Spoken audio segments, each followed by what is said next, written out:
The first thing you're going to want to do is drill a hole into a scrap 1/2-inch piece of plywood, the diameter of your dowel. Then take your dowel and drill a small hole through it. If you're as lazy as I am, you could also just tape the string right to the dowel, like so.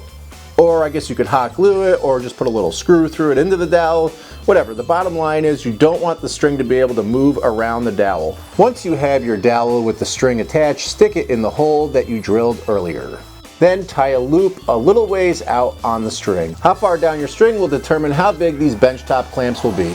Once you have that little loop tied, stick your pencil in the loop and then draw a circle like so. As you can see, the circle gets smaller as you wrap the string around the dowel. Now just connect the circle like so and cut this out.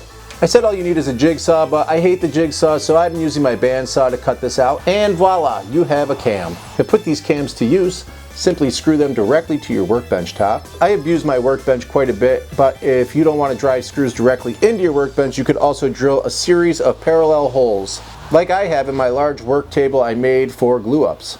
I like to use my router to carve a lot and to hold on to the workpiece while I route it. I use these on either side of the workpiece.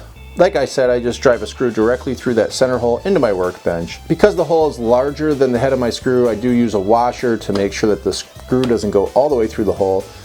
Now, as you turn these two cams, the circle gets wider and squeezes your workpiece in between them, creating a solid and secure piece for you to work on.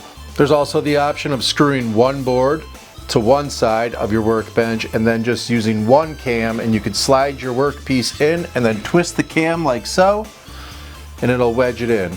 To release it, just push on the back side and the cam will spin. I don't believe these cams would work great for glue-ups because they have a tendency to slip, but if you're just doing some sanding, routing, or planing, as long as you're planing in the direction that tightens the cam, these will hold your board in place. I use them all the time, and I hope you guys get some use out of them. Thanks. Later. Bye. See you again, and have a good dream.